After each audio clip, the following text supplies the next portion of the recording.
Guys, so welcome to another insightful session on my channel. This session is going to just answer your questions, and I've realized that the YouTube algorithm is just showing that there is a lot of search for SOP. That is a statement of purpose. Others call it letters of intent. Others call it motivational statement or motivational letter, or other names or personal statements. So we're here to solve that problem with you. So if you're having challenge in drafting this SOP, I'm here with the SOP goddess. So if you are really interested, then just click on subscribe. Just take your notepad or whatever you take notes and just join us within a short minute, and let's get into it. Tada! Energy.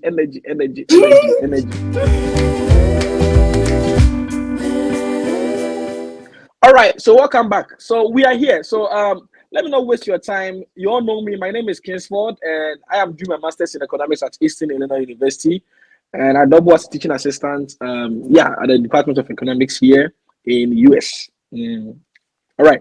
So I'm here with this beautiful dancer. She's going to introduce herself before I come in to hype her, so that we get to action. So can you just introduce yourself for us, Sophie?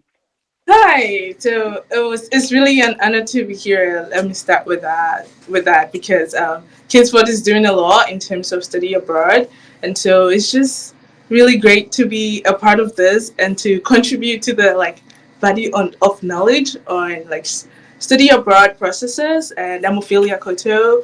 I'm currently pursuing my PhD in social policy at Brandeis University. So that's just a little bit about me. Yeah, that is just a little about hey. I mean, let me try a little slang like here. A little. All right, guys. So that is that. That is Ophelia, and sincerely speaking, she is having a remarkable and impeccable profile. I don't want to go into details, but I can ascertain that she had a huge offer for her two masters. She's having already two masters already. She had a bachelor's here and having two masters and doing a PhD right now, and all on fully funded scholarship. And I tell people that the only component of the application process that we have control over is the SOP. You don't have control over your GPA because you are done with school. Your recommendation letters, it is not you who's going to write. You don't have control over it. The only one that you have control over is your SOP. So it is a very critical component. So let me not talk too much. Let me just throw it to her so that she will delve into how she was able to amass almost, let me just give an estimate of it, like roughly, let me say 100K plus scholarship from her right after her bachelor's through to where she is right now in Brandeis. So, Ofi, what is SOP? Why do you think what is SOP? Why is it that the admissions committee are so much keen on SOP? What is it about? I think that the SOP is a very important aspect of your application because before they ever meet you in school, before they make the decision if you're supposed to get this admission first and if you are also supposed to get the scholarship, they need to know about you. So your SOP tells a story even before they ever meet you about who you are, what you represent, your challenges, the struggles, what got you through all the hard times, right, to where you are now. Your statement of purpose conveys that. So it's a very essential part of the application because it tells the admissions committee who you are. Beautiful. So let's just get into it. What made your SOP stand out? What do you think that I know you were a Rotary scholar. You had a GA. You are having also a fellowship. I think you are the first international student to receive that fellowship you're having right now. What do you think made your SOP stand out in all your applications? Oh yeah. So for that fellowship that you're actually talking about, that was just a part of the admissions package. So that's a different fellowship from what the school gave everybody else. So I think that what made my statement of purposes stand out was because I put my heart into it, literally. Because if you want to go to school, you don't want to pay for school, right? So if you're writing your statement of purpose, you have to put your heart into it. And I think that every time before I start any statement of purpose or before I edit anybody's statement of purpose, I make sure that I set a goal. What do I want this statement of purpose to convey?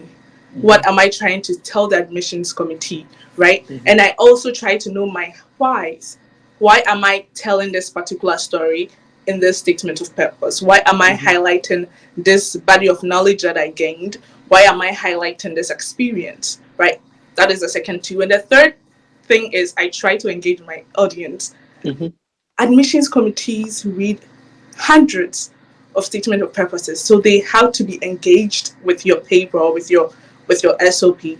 So if it's not engaging, if you're just writing something raw, then it's not going to be very catchy, you know. So I try to write stories, start with Mhm. quotes. Even though they say quotes are kind of cliche, I think that it depends on how you relate the quote to what you want, to the program that Mhm. you're applying to. So those are Mhm. the three main things that I think I try to do whenever I start to write my statement of purpose. Beautiful. Thank you so much for that. So let's get into the main action. So, what is the structure, or what is the basic outline that you always use in, writing your SOP? What is the structure? What is the outline?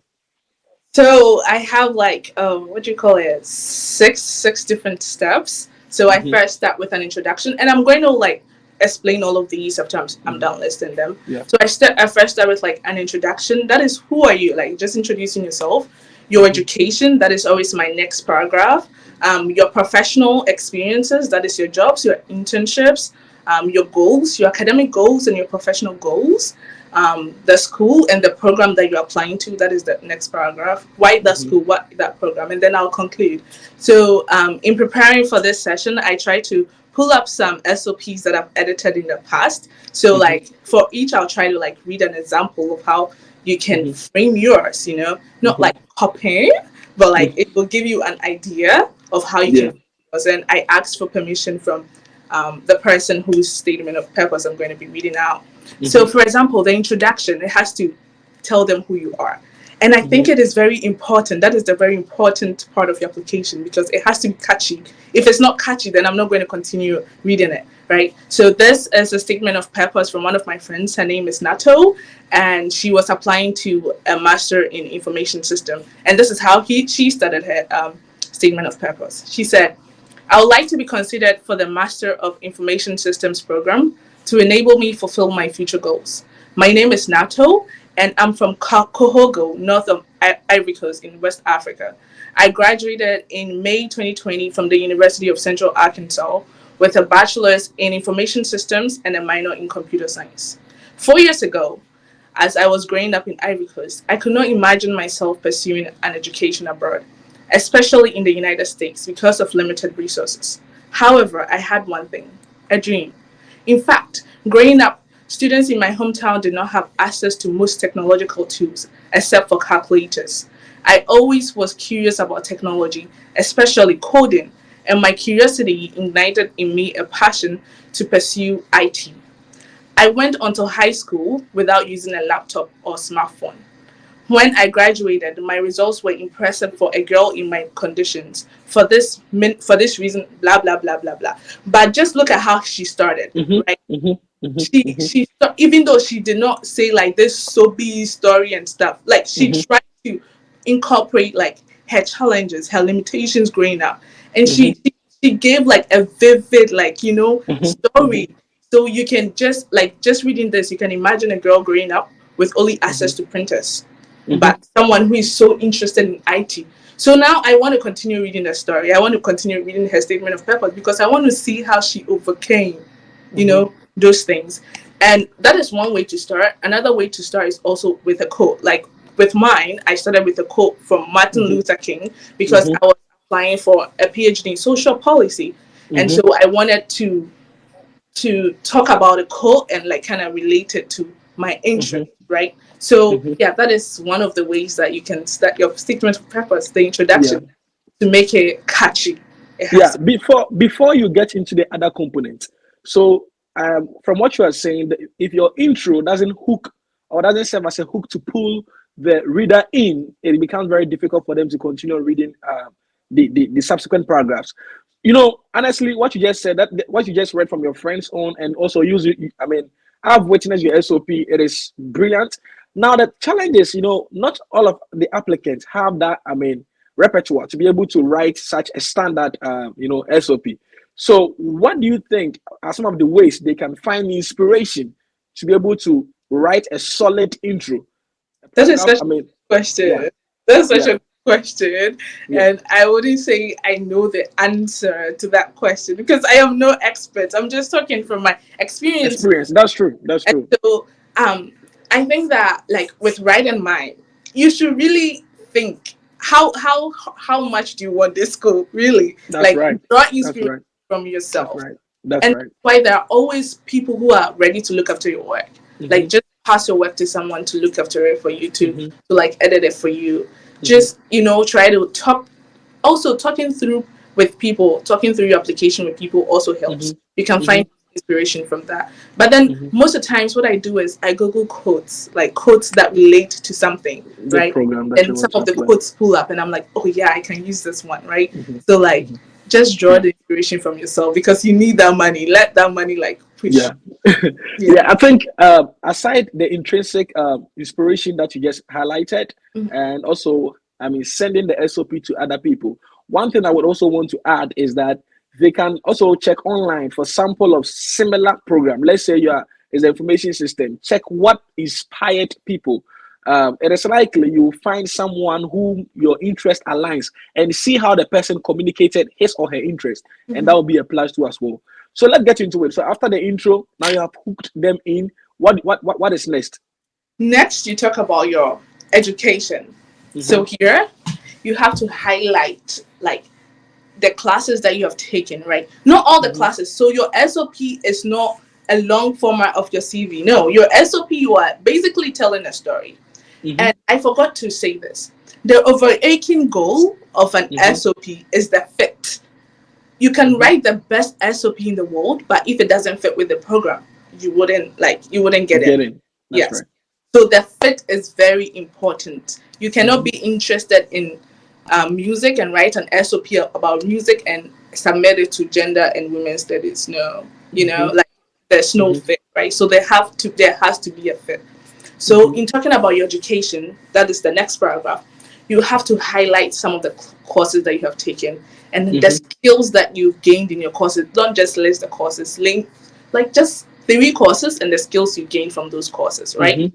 And then you have to highlight your presentations, like your research, like if you Mm-hmm. went for a conference, because Mm-hmm. especially if you're applying for a PhD program, right? They Mm-hmm. want to Mm-hmm. know that you have done these things, right? They want to Mm-hmm. know about your research capabilities. So you have to Mm-hmm. highlight, oh, you did a research with a professor, and these are some of the things that you came up with. Some of the recommendations, some of the solutions that you came up with. You went for a conference outside the country. You got these awards because of your dedication to this and that, right? So you Mm-hmm. want to highlight your achievements. I know that in our culture, we kind of tend not to like elevate Yeah. the things Yeah. that we've done, Yeah. but it's very That's essential true. that you elevate them. I'm not saying brag about them, but like be able to talk about your own Yeah. accomplishments because they Yeah. are yours. If you don't talk about them, nobody's going to talk about them for you. And That's this is true. the space for you to talk about them, right? That's So true.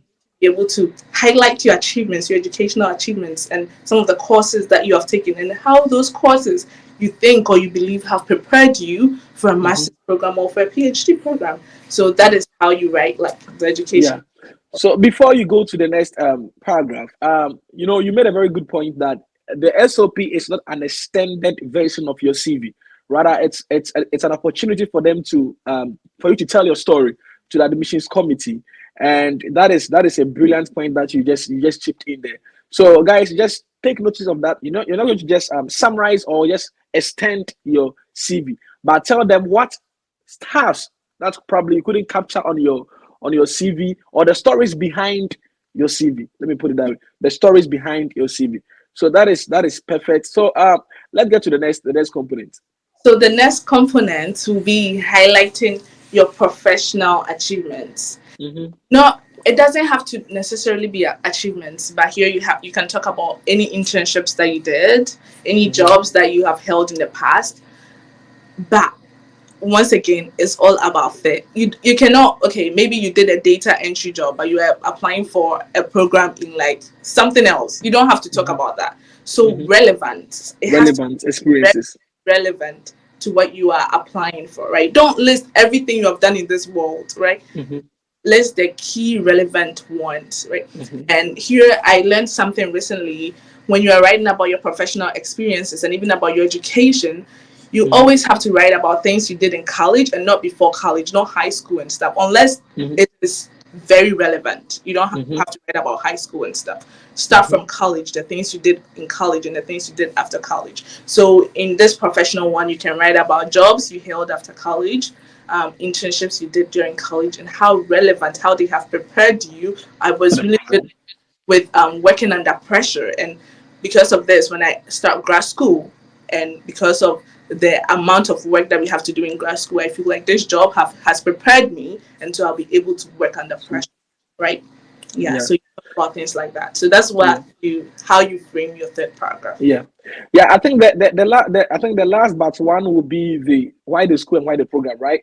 Oh, the last but one will be yes, the why the school and why the program. Yeah. So before you come there, there is this generic thing that people do, that this school is having world class professors, world class facilities. What is your take on it? I mean, do you think that is very prudent? I want before you come in, I want you to highlight, lest I forget. Mhm. Do you think it's prudent to just be giving such cliche? They know, or to me, I think they know. Yeah, What do you think is the best fit to let? I mean, exalt kind of like yeah, exalt a school yeah, in your SOP. And yeah, I wanted to add this. You made a point that in our context, our culture, growing up, we are kind of like shy to, I mean, talk about ourselves.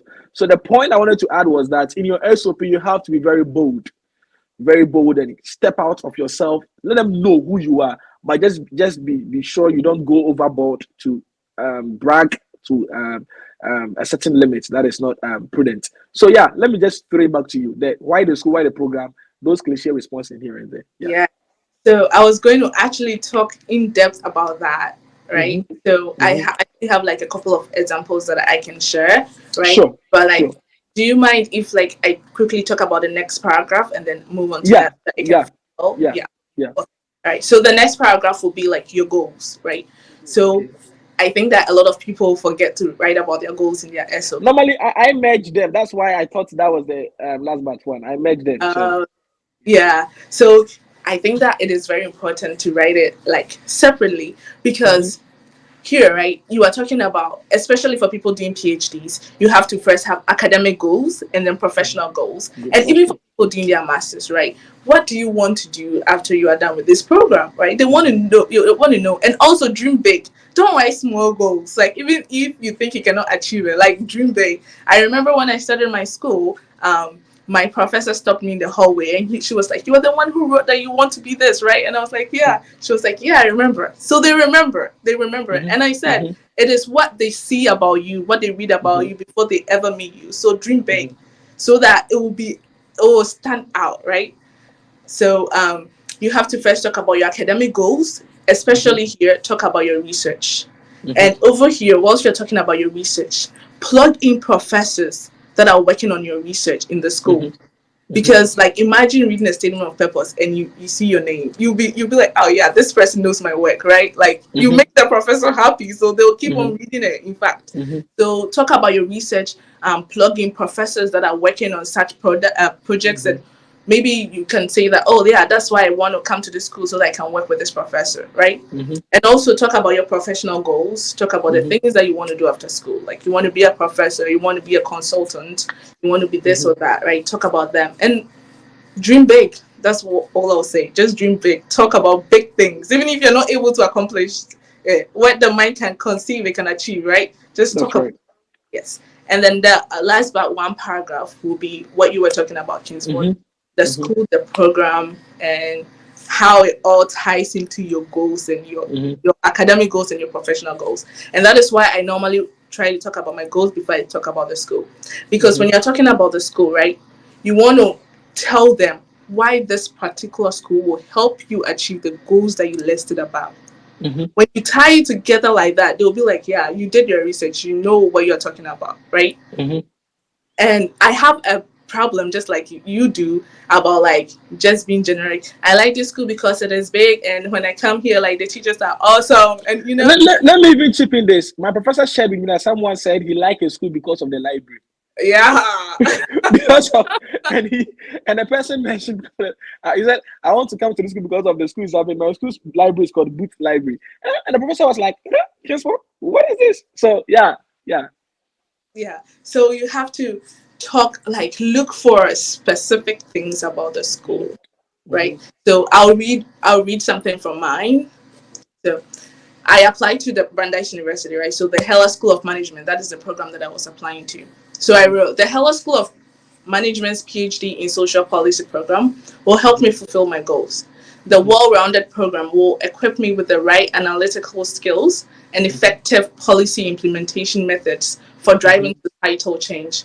I Mm-hmm. believe dedicated faculty and great classes like applied regression analysis, theory of social policy, assets, and Mm-hmm. social policy and change will Mm-hmm. provide a strong foundation for social science research and prepare Mm-hmm. me for my future career. Mm-hmm. The diversity at the Hella School is also one of the attractive traits of the school, as the Mm-hmm. school frames it on common ground, on common bond, where there's togetherness and connectedness towards Mm-hmm. improving people's life. And I would love to be a part of this community. I also found the Sankofa community conversations for frank and intimate conversations fascinating, especially as someone who speaks Twi fluently. I believe I can bring diversity into such discussions. So Mm-hmm. really, I went to the school. I did the school's website. I did research. Like, I researched everything that I could find on the school, right? And tried to write about it and connect it to my own life. So I Mm-hmm. found this Sankofa community thing, and I was like, oh, I speak Twi, right? So I can, like, bring, so I can contribute to it, right? So you want to talk about the school, the Mm-hmm. program, and the city that the school is in. I think a lot of people do not talk about the city that the school is in, Mm-hmm. Mm-hmm. Mm-hmm. because you know how people can be very picky in Mm-hmm. the US, and you know that, like, someone, for example, imagine a school giving you a full ride, and then Mm-hmm. you're like, I don't like this city, right? Mm-hmm. That is a loss on their part because they could have admitted somebody else. So That's true. let them know that you are interested in where the school is situated, right? Brilliant. Let Brilliant. everything about the school. In fact, you are in love with the school. If you don't go to this school, something will happen to you. That's Brilliant. what you are trying to portray.